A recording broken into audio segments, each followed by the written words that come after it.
tendo que lidar com uma crise de soberania nacional que não é tão evidente assim, né?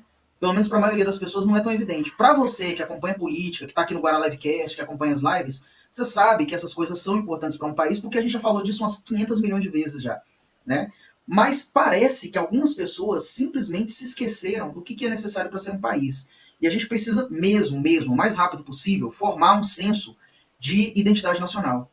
E para a gente ter um senso de identidade nacional, a gente tem que saber especificamente qual foi o caminho que a gente trilhou, né? Qual é a nossa história, quais são os personagens principais dela, quem protagonizou as coisas que são realmente importantes para o país. A gente precisa ter um entendimento dessas coisas para não cair no mesmo erro de um monte de gente que simplesmente é levado pela massa, que é o que acontece hoje. Eu não sei se o Carlos tem visto isso. Eu vou comentar um caso aqui, especificamente, antes da gente começar mesmo na pauta da live, que é esses casos de... A gente tem visto aí, toda vez que você abre o X, aparece alguém ou fazendo algum remix, ou o próprio pastor Mirim lá aparecendo.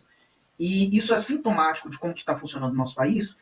Por quê? A gente vive uma crise de identidade tão profunda, mas tão profunda, que a gente não consegue identificar, por exemplo, aquilo que já é muito, muito claro, muito específico, de uma coisa que nos é cara. A maioria do país, por exemplo, é cristã. E essa maioria cristã, apesar de tudo, apesar de ter acesso ao evangelho, apesar de ter, às vezes, bons pastores, apesar de tudo isso, essas pessoas ainda são levadas a serem enganadas por um pastor de 14, 15 anos, 16 anos, rodando e fingindo fazer milagres na frente de todo mundo. Mesmo você tendo toda essa base sólida, de onde que vem o arsenal para que essa pessoa consiga atuar? Eu não estou falando só do pastor, não. Eu estou falando do coach, por exemplo. Eu estou falando de uma teologia exacerbada da prosperidade. Tá? Eu falo exacerbada porque assim, eu conheço pastores sérios que são de igrejas que são adeptas da teologia da prosperidade e eles não necessariamente pregam da forma como esses pastores pregam. O que eles pregam é o seguinte: se você quiser prosperidade, você tem que semear, você tem que dar dinheiro, você tem que dar o seu dízimo, você tem que fazer a sua oferta, você tem que desembolsar, abrir mão da sua prosperidade financeira, uma parte da sua prosperidade financeira, em favor da comunidade de fé. E o que a gente vê é o seguinte: quando esses pastores estão pregando, pelo menos os que eu conheço, os que são mais sérios, que são preocupados com a vida das pessoas, o que eles dizem é o seguinte: Deus pode te fazer prosperar. Pode fazer prosperar. Mas o que você vai fazer com essa prosperidade? Entendeu? O que você vai fazer com essa prosperidade? Você vai trabalhar em favor da sua comunidade de fé? As pessoas que necessitam, você vai realmente ajudar? Que tipo de patrão você vai ser, por exemplo, para os seus funcionários? Essa é a mentalidade que igrejas sérias, mesmo as adeptas da teologia da prosperidade, pensam. É no seu comportamento, no fruto que você dá como cristão, que você demonstra como cristão. E isso não é muito difícil de você entender e você não está longe dessas coisas. Porque qualquer igreja que você vai encontrar, assim, 70% das igrejas, 80% das igrejas, são compostas por pessoas que estão lá seriamente vivendo a fé delas em Cristo. Só que dentro desse meio, essa minoriazinha barulhenta que aparece nas redes sociais o tempo todo, elas conseguem angariar adeptos. E por quê? Justamente porque você não sabe quem você é. Porque você não sabe o que você quer da sua vida. E é muito difícil a gente falar isso assim, analisando friamente, porque sempre vem aquele ranço, vem aquela vontade de, sabe? Aquela vontade não cristã de envolver as mãos assim no pescocinho de alguém, né? E é justamente por isso, é porque a gente não sabe exatamente o que a gente quer do nosso país, a gente não sabe o que a gente quer da nossa vida. A gente passa, isso não é culpa de ninguém, não é culpa sua, porque eu tenho certeza que a maioria das pessoas que estão assistindo a gente aqui, elas se preocupam muito mais com a própria sobrevivência do que com qualquer outra coisa, e cada dia mais o governo está tornando a nossa vida cada vez mais difícil, e esses pastores picaretas, eles tornam a nossa vida, a nossa fé um pouco mais difícil também, em outros termos, porque eles burocratizam uma coisa que é simples, né? E assim, se a gente quiser, de fato, sair desse círculo vicioso, a gente tem que começar a falar de coisas que são mais importantes. E uma delas são os símbolos nacionais. São as coisas que nos identificam. São as coisas que nos tornam aquilo que nós somos. E é por isso que a gente vai falar um pouquinho sobre a camisa da CBF, porque isso trata diretamente de uma afronta à sua identidade como brasileiro. A sua identidade, as suas cores, a forma como você... Eu sei que durante esses anos que passaram, a gente teve os nossos símbolos nacionais vilipendiados, a tal ponto que a gente sequer comemorou o 7 de setembro com a devida proporção, com a devida importância, com a devida cerimônia que deveria haver. A gente não comemorou essas coisas. A gente não fez Negócio, questão de se só ocupar em torno fazendo disso. um comentário rápido, esse negócio de 7 de setembro e muitas outras coisas, pela falta de conhecimento mesmo, de se identificar com o seu próprio país, se identificar com a sua própria cultura, meio que a gente faz um emaranhado de coisas e junta coisas que não deveriam estar juntas, como se elas fizessem parte de uma coisa com a outra, esse negócio 7 de setembro. Na época do Bolsonaro era grande, por quê? Porque a galera confundiu ser patriota e amar seu país com amar o Bolsonaro. A galera confunde hoje ser cristã com ter dinheiro. A galera confunde hoje Agora, você um link ser rapidão. cristão. Oi? Eles confundem, inclusive, a galera confunde hoje, inclusive, ser cristão com ser ovelha de um determinado pastor. Exato. E assim, essa coisa de não saber o que você absolutamente impede você de negar o errado. Porque se você não tem um conceito muito claro do que é ser um cristão, ou do que é ser um patriota, por exemplo, ou do que é ser um goiano, ou de que é ser um brasileiro, algo objetivo, você consegue pensar assim, tá, eu penso brasileiro, eu penso cristão, eu penso nessas coisas, quando não tem essa coisa de forma muito clara, as pessoas que são mais leigas nos assuntos, elas vão cair, porque elas não conhecem, elas não sabem o que é ser cristão. Ela pensa assim, tá, eu tô na igreja aqui, a igreja diz que é cristã, então pronto. É isso. As pessoas não têm um entendimento complexo do que é o cristianismo, de que é você aceitar Jesus Cristo como Salvador e as outras infinitas coisas que engloba isso. Assim como as pessoas acham que amar o país é você usar a camiseta do Brasil e ficar apoiando o Bolsonaro. Esse tipo de coisa é um resultado de uma falta de entendimento mesmo sobre quem você é. E uma tentativa desesperada de você usar pessoas e coisas para ser algo que enquanto você deveria simplesmente ser aquela coisa e não depender dessas figuras para você existir. As pessoas carecem de algo, de um propósito, as pessoas precisam de algo para se identificar, e as pessoas, como elas não têm isso de forma clara, elas buscam em charlatões que falam muito bem, buscam em coisas que não fazem nada bem para elas, mas elas se sentem bem usando aquelas coisas. Então, assim, eu acho um dos principais problemas justamente essa falta de propósito, sabe? As pessoas não sabem nem como elas existem como brasileiros. Freud chamava isso de transferência, mas a gente faz isso demais. É o que a gente chama de síndrome de vira-lata dentro da história, né? Que é você ver a cultura de outras nações, de outros países, e querer se imaginar como um deles. Então, por exemplo, quando você tem. A gente vê o patriotismo do americano, por exemplo, hasteando a bandeira do país dele lá na frente da casa dele. E, meu Deus, olha, tudo para eles Estados Unidos, America First, sabe? Aquela coisa. E a gente olha para eles e fala, poxa, eu queria ser igual.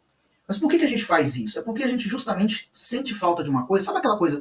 Vou exemplificar de uma maneira. Quando Freud fala sobre transferência, ele fala sobre você, por exemplo, pegar algumas figuras de autoridade, né? Quando você carece de uma figura de autoridade na sua vida, por exemplo, né? Vamos supor que você cresceu sem pai. Você normalmente transfere esse ideal que você tem de pai para uma outra pessoa. Né? Pode ser um tio, pode ser, sei lá, sua mãe casou de novo, você transfere pro padrasto. Isso que é transferência. Né? E aí, o que acontece com o brasileiro é basicamente isso. Ele não consegue ter uma identidade, ele não se vê como brasileiro, porque não sabe o que é ser brasileiro. A gente não só não fala sobre isso, como a gente não tem isso culturalmente. A gente vem alimentando diuturnamente culturas de outros países dentro do nosso próprio país, né? Dentro das nossas. A música que a gente escuta, por exemplo, as pessoas que têm um senso mais aflorado assim, de patriotismo, de alguma coisa, ou eles vão consumir alguma coisa extremamente elitista, ou alguma coisa extremamente vagabunda, sabe? Por exemplo, se você vai nos círculos mais altos da sociedade, qual é o tipo de música que eles escutam? Eles escutam MPB, bossa nova, eles escutam algumas coisas que são produzidas hoje, mas muito poucas, assim, que são feitas especificamente para as elites, né? E via de regra, assim, 99% do que eles consomem é produzido por alguém de esquerda. Então essa pessoa acaba se identificando também com a esquerda, porque existe uma construção cultural que é feita. A gente inclusive falou sobre operações psicológicas, né, sobre guerra psicológica, e essa propaganda que a esquerda faz acaba vencendo também no ideário dessas pessoas. E essa imaginação da esquerda é progressista. E qual é o princípio do progressismo? O princípio do progressismo é justamente desconstruir aquilo que tinha sido construído anteriormente, porque tem que dar lugar ao novo. O velho tem que dar lugar ao novo. Essa é a mentalidade do progressista. Então ele sempre está buscando refazer, repaginar, revisitar o ideário nacional, os símbolos nacionais. Ele sempre está tentando revisitar, por exemplo, a história para tentar colocar uma perspectiva mais parecida com o que a gente tem hoje em termos de mentalidade. Se você pega, por exemplo. Apagam diversas figuras históricas, né? Porque assim. Exatamente, mas o objetivo é exatamente esse. Exatamente. O objetivo é apagar figuras históricas, apagar a importância delas na isso, história. você junta esse ideário de querer apagar o velho e ficar com o novo, com as perspectivas acadêmicas sobre atos cometidos pelos nossos antepassados, que realmente nossos antepassados cometeram vários atos que hoje seriam completamente horrendos. Só que aí que tá, esses atos, por causa desses atos que eram comuns à época, nós deixamos de ter uma identidade nacional para sermos simplesmente um conglomerado de diversas etnias e culturas não muito claras, em que não sabemos definir nem quem somos. justamente para querer se pagar de moral, e que essas pessoas, no caso, fazem isso, né? Quererem se pagar de moralmente superiores, de que elas são esclarecidas, de que elas estão de olho nas mazelas sociais e sempre tentam apresentar a perspectiva do século XXI, 2025, para alguma coisa que aconteceu no século XIX, no século XX. É uma coisa assim, completamente. É uma falta de respeito mesmo com a história do país que eu não consigo ver em outros países. E assim, essa questão do patriotismo que você comentou. Mesmo as pessoas querendo forçar um patriotismo aqui, por que isso não funcionou? Porque as pessoas forçaram algo, um patriotismo, sem ter um propósito para aquele patriotismo. Os americanos eles tiveram várias guerras, vários conflitos, que chegou à Constituição que eles têm, ao tamanho do país que eles têm, as conquistas que eles tiveram, as vitórias que eles tiveram na Segunda Guerra. Essas coisas todas juntas formaram uma identidade para eles, e quando eles olham para aquela bandeira, eles veem essas coisas. Eles olham para aquelas bandeiras, eles veem o que os avós deles fizeram, eles veem o que os bisavós deles construíram. Eles olham para aquela bandeira, eles veem os fundadores do país deles. E, tipo assim, isso é extremamente belo e a gente não tem isso. A gente olha para a nossa bandeira, a gente vê que Brasil. No máximo, a gente vai pensar no time de futebol. No máximo, a gente vai pensar no nosso time de futebol. A gente não olha para a nossa bandeira, não pensa nos nossos antepassados. Talvez. A gente não pensa em quem os nossos antepassados foram. A gente não olha para a bandeira e fala, nossa, mesmo não sendo monarquista, a gente não pensa na realeza. A gente não pensa no início do republicanismo no Brasil. A gente não pensa na Isabel abolindo a escravatura, nem isso a gente pensa, que seria, teoricamente, algo que os progressistas deveriam se orgulhar bastante. Assim, a gente olha para as bandeiras e a gente não vê nada. É simplesmente uma bandeira. Não tem significado para nós. Então, essa falta de significado é muito triste. Eu acho, pelo menos, muito triste para um povo como o nosso. Porque o nosso povo é muito niilista, falta de esperança no nosso país. E quando a gente olha para a nossa bandeira, para os nossos símbolos nacionais, a gente não tem nenhuma esperança no passado. Porque a gente não olha para a nossa bandeira e fala assim, nossa, nossos antepassados fizeram isso. Vamos seguir em frente. A gente não tem isso. A gente olha para a nossa bandeira e não tem nada. Aí a gente sequer conhece o nosso passado. Como que a gente vai construir um país assim se as pessoas não conhecem o nosso passado, sabe? Não tem uma visão esperançosa, a gente não tem heróis. Quando não se tem heróis, é um país muito triste, um país que não consegue sair do lugar justamente por não ter uma figura anterior a ela que mostrou o que pode ser feito. E essa falta de esperança no nosso país é uma das principais coisas que impede a gente de realmente ter um ideário patriótico. Um ideário patriótico de fato, que a gente olha para a nossa bandeira e a gente pensa assim, nossa, nós somos fodas. A gente não tem isso. Pois por exemplo, se você olha para você citou o exemplo dos Estados Unidos. No que os Estados Unidos se fiam, no caso? Na Constituição americana. E a Constituição americana impôs uma série de padrões e valores que os americanos acreditam de fato. Você pode ter alguns que criticam, talvez. Por exemplo, a primeira emenda, que é a de liberdade de expressão, tem algumas pessoas que acreditam que aquilo tem que ser restringido, que não pode ser uma liberdade irrestrita. E é, inclusive, o que a gente acredita, né? Não pode ser uma coisa irrestrita. Tem coisas que você realmente tem que... Mas só que isso está no ideário americano, isso está na cabeça do americano. Se você perguntar para praticamente, se você fizer uma pesquisa com, sei lá, 100 mil americanos, 10 mil americanos, você vai ver que 90, 95% deles apoiam essas emendas. Eles conhecem a emenda dos Estados Unidos porque é uma parte importante, fundamental do ideário americano, da identidade nacional americana. Eles entendem. Nós temos uma Constituição tão prolixa, mas tão prolixa, que dificilmente alguém vai conseguir conhecer ela toda. Eu duvido, assim, são poucas as pessoas. Se você está me assistindo agora ou vai me assistir depois, eu te desafio a fazer isso. Colocar nos comentários. Se você alguma vez na sua vida já leu a Constituição inteira e entendeu. Se você leu e entendeu. Eu duvido. Eu acho que você deve. A maioria das pessoas conhece assim, até o artigo 5º, porque o artigo 5º acho que tem 72 em si. Tem 72 parágrafos, né? Então eu acho meio difícil a pessoa conhecer tudo, mas assim. 70 e alguma coisa. Acho que é o mais longo da Constituição. Então, assim, é o mais longo. Mas, assim, o que você tem que entender é o seguinte, que alguma coisa, lá no século XVIII, os Estados Unidos fizeram, mantiveram, conservaram, e isso moldou a mentalidade americana. Eles não são tão diferentes da gente. Em termos de etnia, por exemplo, eles não são tão diferentes. Nós somos compostos por indígenas, né, povos originários, portugueses, e negros que vieram para cá. Nos Estados Unidos você tem a população indígena de lá, que os compôs, os ingleses e negros. Cara, a composição étnica é praticamente a mesma. Agora sim, praticamente a mesma assim, né, em termos. Eles partiram do mesmo princípio. Lá, por questão de racismo, você teve uma limpeza étnica, né, um projeto eugenista, que inclusive no século XIX esteve muito em discussão nos Estados Unidos e ocasionou assim, episódios que repercutiram até os anos 60, 70, por aí, que repercutem até hoje, porque ainda há uma cisão racial dentro dos Estados Unidos, que não existe no Brasil, da forma como é lá. Aqui, o racismo ele se dá de uma forma muito diferente do que acontece lá. Mas você vê que isso moldou a mentalidade americana. Os princípios, o que eu estou falando é dos princípios. os valores, as questões importantes para os Estados Unidos moldaram o projeto nacional americano para que eles se tornassem uma das maiores potências do mundo. Ah, mas então vamos falar de outro país. Tá bom, vamos falar de outro país, vamos falar de Japão então. Japão, a mesma coisa. Eles se fiam na história deles. Eu estava comentando antes da live aqui com os meninos, o Oda Nobunaga, que é um dos personagens centrais da história do Japão, ele é tratado como um herói lá. E ele é extremamente sanguinário. Ele era um filho de uma mãe. E eles ainda assim entendem que ele foi importante para unificar o território japonês. Se não fosse o que aconteceu com... Se ele não tivesse introduzido a era Edo, o Japão não teria acontecido da forma como se deu. Ele provavelmente teria se fragmentado. E da mesma forma, nós temos que ter esse pensamento de que, por exemplo, se a gente não tivesse o Império, e se o Império não tivesse consolidado esse território, não tivesse tido as bandeiras, se não tivesse tido a Guerra do Paraguai, se a gente não tivesse vencido a Guerra do Paraguai, a gente teria perdido o território, a gente não consolidaria o quinto maior território do mundo. E justamente por ter o quinto maior território do mundo, a gente tem imensas riquezas que poderiam estar sendo exploradas, inclusive, por outros países. A gente tem que ter isso muito claro na nossa cabeça. Entendeu? Esses símbolos são nossos. O verde e amarelo, que é das casas reais, ele acompanha a nossa história, querendo ou não. Você colocou lá o lema Ordem e Progresso.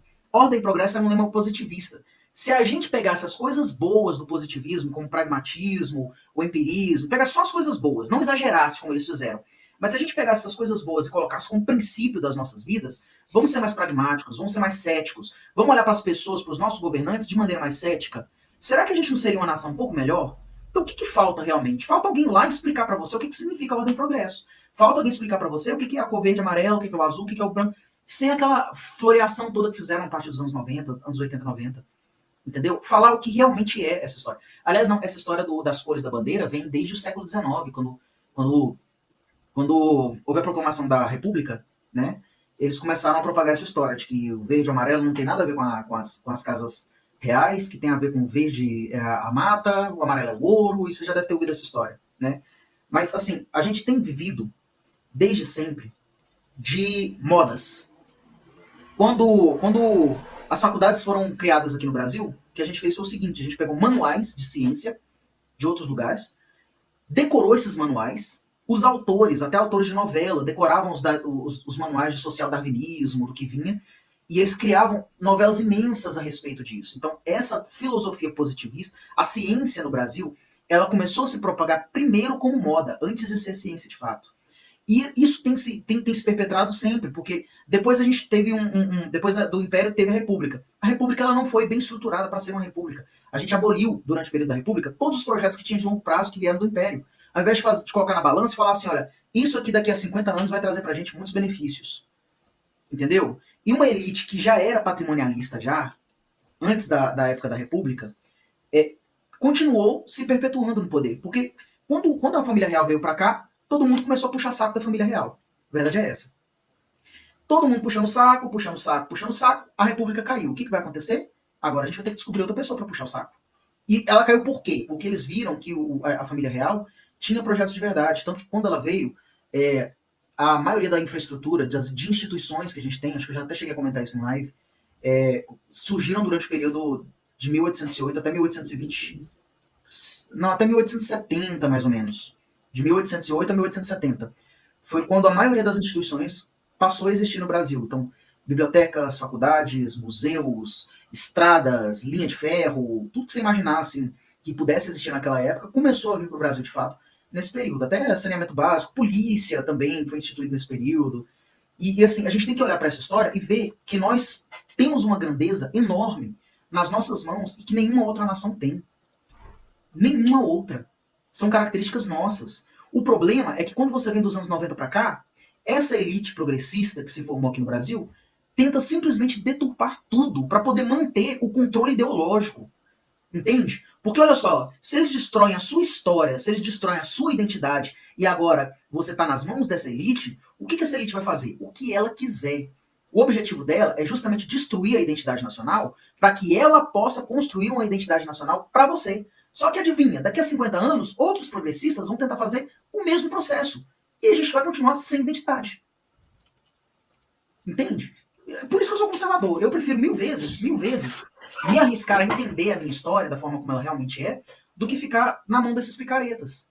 Porque, apesar de ter explodido aí, por exemplo, desse pastor Mirim, era isso que eu estava querendo falar, A gente já está sendo governado por picaretas há muito tempo. Eu já nem sei mais quando foi que eu me permiti, na minha cabeça, deixar essa elite ficar governando os meus pensamentos, a minha cultura, o que, que eu vou ouvir, o que, que eu vou fazer, com quem eu vou andar, o que, que eu vou comer, porque basicamente é isso que eles estão fazendo.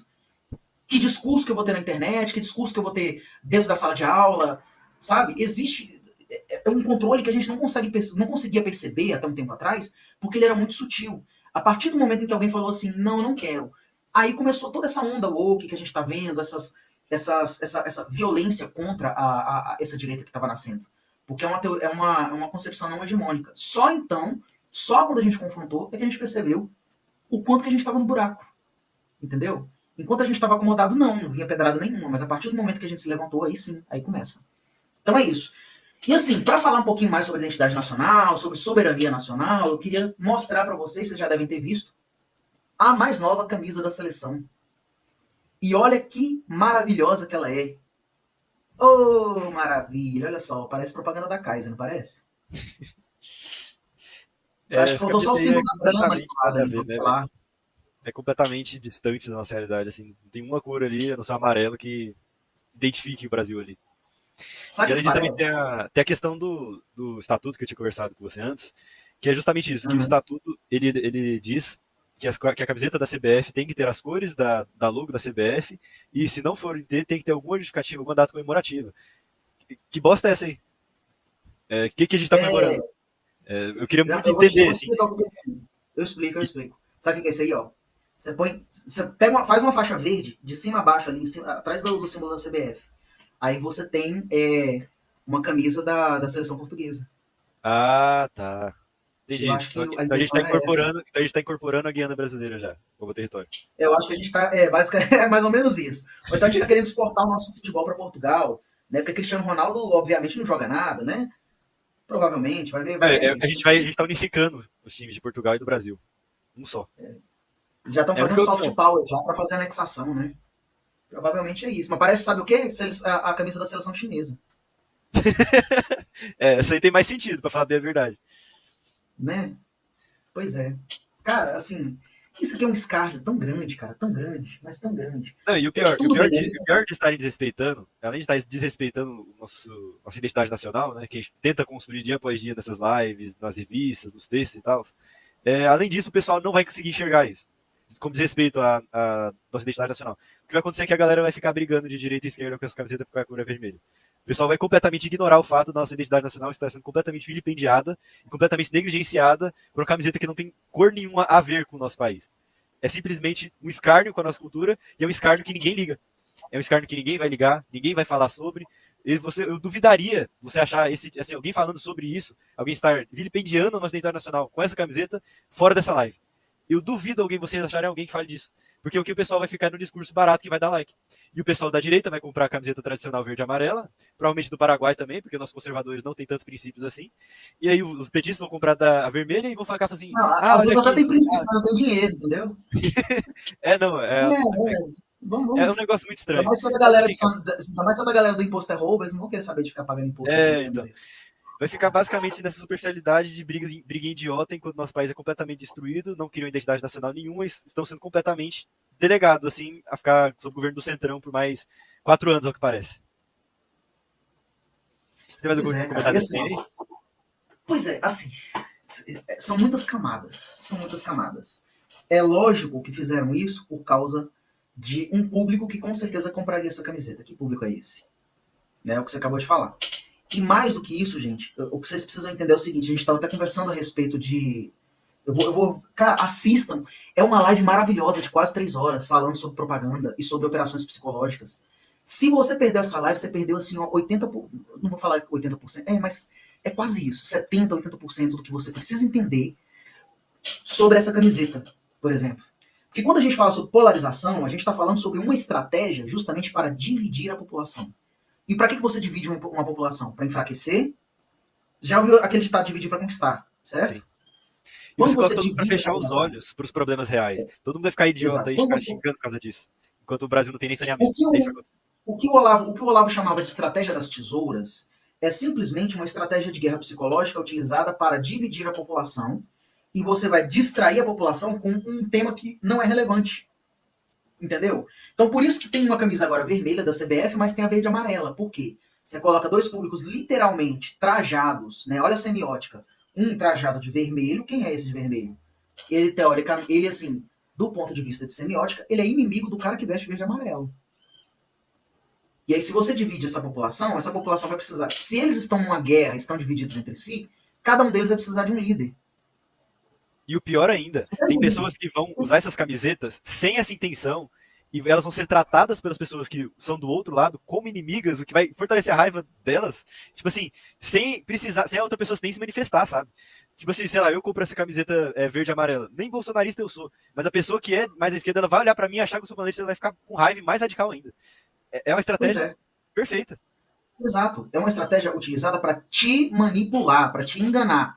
Então, aquilo que vocês falam que o pastorzinho picareta faz, que o coach picareta faz, aquilo tudo culmina nisso aí. Aquilo tudo só é válido porque tem gente vendendo essa semiótica que vocês estão vendo aí. É isso que eu tô querendo explicar para vocês. Aquele discurso que você tá vendo todinho, aquele discurso, ele tá sendo utilizado para te manipular. E não só isso, como ele controla você inconscientemente. Você tá entendendo? Ao passo que, quando você vai numa nação séria, por exemplo, essas discussões são secundárias, mesmo política é uma discussão secundária. Por que ela é uma discussão secundária? Porque nenhuma figura política, absolutamente nenhuma, é mais importante do que o país em que se vive. Nenhuma figura política é mais importante do que a sua própria família, do que o seu próprio bairro, seus vizinhos, as pessoas com quem você convive diariamente. É tão absurdo. Esses dias a gente estava conversando aqui no grupo mesmo aqui, nos nossos grupos de WhatsApp, né? E uma pessoa tava falando assim, porque eu acompanho mais política nacional, política local é chatão. Cara, a sua vida acontece toda no município, como que é chato? Você sabe por que é chato? Porque sua mente já foi sequestrada por essa propaganda polarizada. Por isso. E aí você não dá valor pro seu vizinho. A eleição de um prefeito devia ser muito, muito mais ativa e muito mais polarizada do que a eleição do presidente. Porque o presidente, ele tá lá distante do poder. O cara que é prefeito, ele mora às vezes meia hora da sua casa. É um cara que você pode cobrar constantemente. É um cara que você sabe onde ele tá, você consegue ver o que ele tá fazendo, o que ele tá deixando de fazer. E esse cara que tá próximo de você, que mexe com tantas coisas que faz diferença na sua vida, as suas estradas, a poda de vegetação, iluminação, segurança urbana através da GCM, coisas tão importantes no seu município, você ignora ele para ficar focado num cara que está do outro lado do país, fazendo agenda de não sei o quê, que não muda nada, porque eles não têm projetos reais, não fazem nada de fato, enquanto o cara que está aqui do seu lado, às vezes 20 minutos da sua casa, tá te fudendo, colocando uma taxa nova pra você pagar, e você vai ficar calado com esse cara. É assim, completamente insano o quanto que essa lavagem cerebral deu certo, de concentrar tudo lá em Brasília e de realmente lavar as pessoas para elas acreditarem que o poder está lá, só lá. Aqui não tem poder. O exercício de poder é feito em Brasília. É isso que está na mente do pessoal.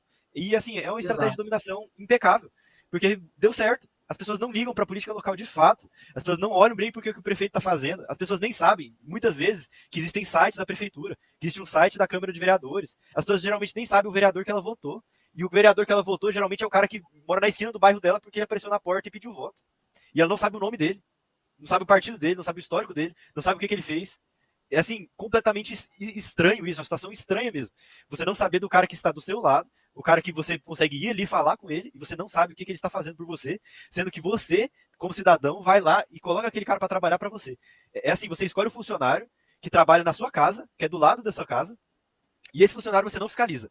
Aí agora o funcionário que tá lá na puta que pariu, que você muitas vezes nem entende o que ele está fazendo, você vai e fica enchendo o saco dele. Agora o cara que tá do seu lado, ele coloca uma taxa e você não liga. É assim, completamente insano o que acontece no nosso país, nesse sentido. E assim, vou até fazer até uma pergunta para você. O que você acha que a gente poderia fazer para mudar isso? Bom, primeiro, cara, enquanto a gente estiver discutindo política, só pensando em política nacional, a gente não vai mudar nada. Segundo, você tem que entender quais são as implicações que a política tem na sua vida pessoal. Entendeu? E na sua família. Na sua família. E, assim, o mais importante de tudo, é o que eu falei pra vocês, assim, por que é importante você formar uma identidade nacional? E principalmente porque é importante você não deixar as pessoas corromperem a sua identidade. Justamente porque as únicas pessoas que ficam perdidas no meio dessas estratégias são aquelas que não sabem quem elas são, não sabem por onde que elas vão andar. Então, assim, a gente tem que investir pesado em educação. Nessa educação, a gente tem que ensinar, por exemplo, história de uma forma crítica, mas a história crítica não é aquela história de sair criticando tudo. É a história de saber selecionar quais são as fontes que você consome, entendeu? Da liberdade para a pessoa pensar, para a pessoa escolher, para a pessoa ser para ter autonomia na vida dela, sabe?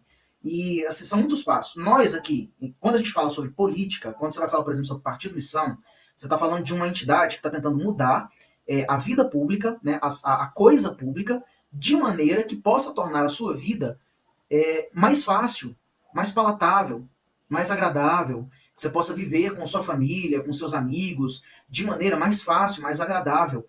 Que a sua cidade seja mais bonita, que o seu estado seja mais encorpado, tenha mais indústrias, tenha mais tecnologia, sabe? Coisas que vão trazer comodidade para você. Mas se você focar única e exclusivamente nisso, esquecer daquilo que importa, que são as pessoas que estão ao seu redor, se você focar na briga que você tem com um parente que era bolsonarista, que era lulista, não sei o quê, você não vai conseguir construir absolutamente nada. Nada disso é mais importante do que seus amigos e sua família. Entenda isso. Absolutamente nada. E eu gosto muito de estar no MBL, porque no MBL a gente consegue reconhecer isso. Estamos trabalhando incansavelmente, cara, para ter um projeto de país, pra gente ter, sabe, porque é o nosso papel como militantes, é o nosso papel como políticos, como seres políticos, como agentes políticos. Mas isso não exclui, de maneira alguma, nossa família, nossos amigos. Eu continuo, cara, amando do mesmo jeito. Mesmo uma pessoa, assim, com uma mentalidade completamente oposta à minha, sabe? Cara, eu toco numa banda, olha só, eu sou conservador. O baterista é progressista. A vocalista é social-democrata. O baixista é de centro, assim, ele nem pra direita nem pra esquerda, ele simplesmente prefere não falar sobre política, né? E a gente se dá super bem, cara. A gente se dá super certo. Porque isso pra gente é mais importante do que qualquer outra coisa.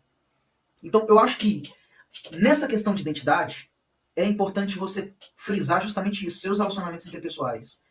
E aí você, em termos de país, assim, é mais importante você saber o que você quer, para onde que você quer que o país seja direcionado, para onde que ele vai, né?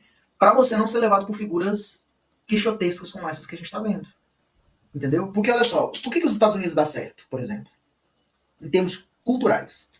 Os Estados Unidos dá certo porque, assim, olha, independente de quem seja o presidente, independe quem vai ser o presidente, eles podem amar demais o presidente, eles podem achar muito legal e tudo, mas tem princípios, que são aqueles que a gente estava comentando, que eles não estão dispostos a abrir mão para poder servir uma pessoa.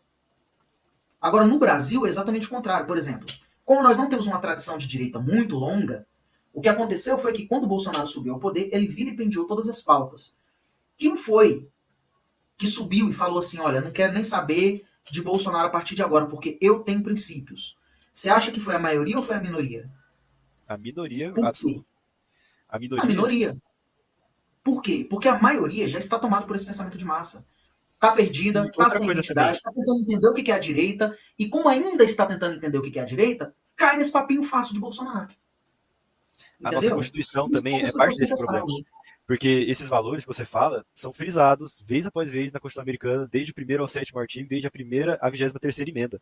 Agora, nós temos uma Constituição que, se você ler, você não consegue se identificar com ela de forma alguma. Eu não consigo imaginar uma pessoa de qualquer classe social que se identifique com ela. No máximo que você se identificar com a Constituição é aquele pessoal que fica gritando democracia. E essa é a única coisa que eu consigo ver. Você lê uma Constituição brasileira, você vê uma Constituição que não tem nada de brasileiro. A nossa Constituição é simplesmente um compilado de direitos sociais completamente abstratos e não tem nada a ver com a nossa realidade. É uma Constituição completamente distante de quem nós somos ou de quem nós queremos ser. Você lê aquilo, você simplesmente vê, tá, a nossa Constituição tem esses direitos, esses deveres, aí eu junto tudo isso aqui. O que eu tenho aqui? Eu tenho um conjunto de direitos e deveres. Tá, e aí? É só isso que você tem. Você lê a Constituição americana, você vê liberdade. Você lê isso na Constituição americana. Você lê liberdade na Constituição americana. Você lê na Constituição brasileira, você lê direitos. Eu não sei nem o que é direito. Eu não sei nem o que é ler uma lei. Eu não sei, eu sou analfabeto, eu não tenho nem esgoto em casa. O que é direitos? É uma coisa completamente abstrata e distante. Enquanto no americano você lê a Constituição americana, ou mesmo você pergunta para um americano de qualquer classe, ele vai ler a Constituição e fala liberdade. Tanto que isso mudou um pouco esses últimos anos com a questão da polarização lá nos Estados Unidos. Mas ainda mantém essa tradição de que, não importa qual você comentou, não importa se o presidente é democrata ou republicano, ele ainda é nosso representante, ele ainda é nosso presidente, respeite-o. Porque porque ele representa nossos valores, de certa forma, independente de quem seja. E a gente não tem isso. Você olha para a Constituição brasileira, você lê isso, você lê esse direito e fica assim, tá, foda-se. É tipo assim, todo mundo tem direito à educação. Aí você fala, tá, todo mundo tem direito à educação. Nossa, que legal, eu tenho direito à educação. Mas o que isso significa na prática? Nada. Que ideal que isso traz? O que fala? Nossa, O que que isso legal. diz sobre o Brasil? É. O que diz Tipo, sobre o Brasil? beleza, legal, eu tenho direito a saneamento básico. Tá bom, mas cadê o saneamento básico? Metade do país não tem. Não, e a questão é isso, é pior do que isso. Mesmo se a gente tivesse todas essas coisas, moradia, saneamento, educação, segurança, o que essa Constituição tem a ver com ser brasileiro? Não tem, é literalmente um compilado de coisas básicas que um país deveria ter. É literalmente, você chega uma criança de 5 anos e fala assim, o que você acha que todo brasileiro deveria ter? Eu acho que todo brasileiro deveria ter um teto, comida, água, saúde. É isso, é um compilado de coisas que seres humanos, para viver em condições salubres, deveriam ter. E o que isso tem a ver com identidade brasileira? Não tem nada, não tem uma identidade ali. Não tem nenhum ideário. Não tem ideário, desde o primeiro ao artigo 250 da Constituição, não tem nada. E, tipo assim, você não precisa entender toda a Constituição para enxergar isso. Você lê os 50 primeiros artigos, você literalmente viu uma lista de direitos básicos. Coisas que não deveriam estar na Constituição, coisas que deviam ser redigidas por projeto de lei, porque é bom senso. Agora, valores mesmo, você não tem nada. Você não tem nenhum valor. E os valores que tem, que são os princípios de, sei lá, cooperação internacional, esse tipo de coisa, são coisas completamente abstratas, com muito distantes da nossa realidade.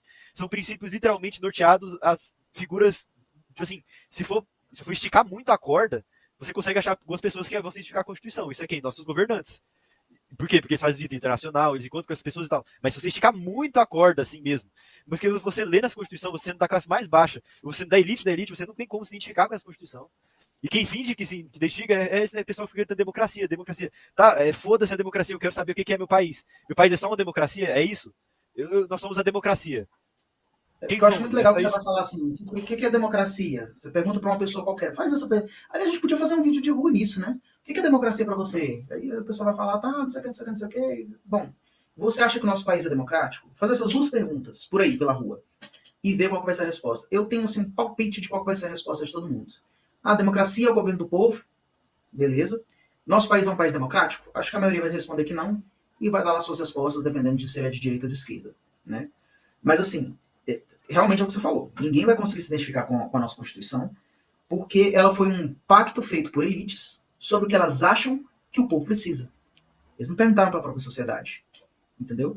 E é por isso justamente que está fracassando esse pacto. É justamente por isso que está colapsando. Porque a gente colocou um monte de direitos e deveres e a gente não perguntou se isso era viável. Eu até entendo, cara, que naquela época eles imaginavam que o país ia crescer assim astronomicamente, que era colocado assim do lado dos tigres asiáticos na época, né? Então eles imaginavam que realmente fosse ser uma coisa muito grande, que a gente fosse precisar de de uma, como é que fala, de uma constituição moderna que se ajustasse ao crescimento do país e tudo. Mas cara, a gente só precisa de princípios, sabe? Que todo mundo se identifique, que todo mundo entenda, que todo mundo concorde que é um bom projeto de país. E para isso você precisa abrir um debate com a sociedade também, né? Não adianta você só juntar a elite e fabricar uma constituição como eles fizeram em 88. Acho que todas as constituições que a gente teve, praticamente, foram quase que isso. Ela não foi pactuada com a sociedade, né? E não foi construída em um evento histórico significativo. Então, por isso que a gente tem essa falência institucional. E é isso, cara. Assim, poxa, você vê uma camisa vermelha e uma camisa verde e amarela e achar que isso é só uma estratégia de marketing de uma empresa como a Nike. Até perguntaram aqui, né? Por que o Jordan na camisa? Pois é, eu tô me perguntando aqui também. Poderia colocar em outro lugar, sei lá. Porque não tem nada a ver com o Brasil, né, cara? É um soft power americano isso aí. O Jordan é um símbolo americano, no caso. Ele é um herói americano, por assim dizer. Então não tinha nem por que estar na camisa, na verdade. Mas eu até entendo porque é uma marca, né? Mas mesmo assim acho que não precisava, não. Se você gosta desse tipo de conteúdo ou se identificou com alguma das ideias que foram passadas nesse corte, já se inscreve no canal, ativa o sininho, deixa o seu like e venha fazer parte da nossa comunidade. Lá dentro você pode enviar ideias de pautas, mandar perguntas e conversar com a gente. Tem uma proximidade legal. Se você não quer entrar na comunidade, você também pode deixar o seu comentário, que vai estar agregando com o nosso conteúdo e com a nossa missão nesse canal. Muito obrigado e até o próximo vídeo. Fui!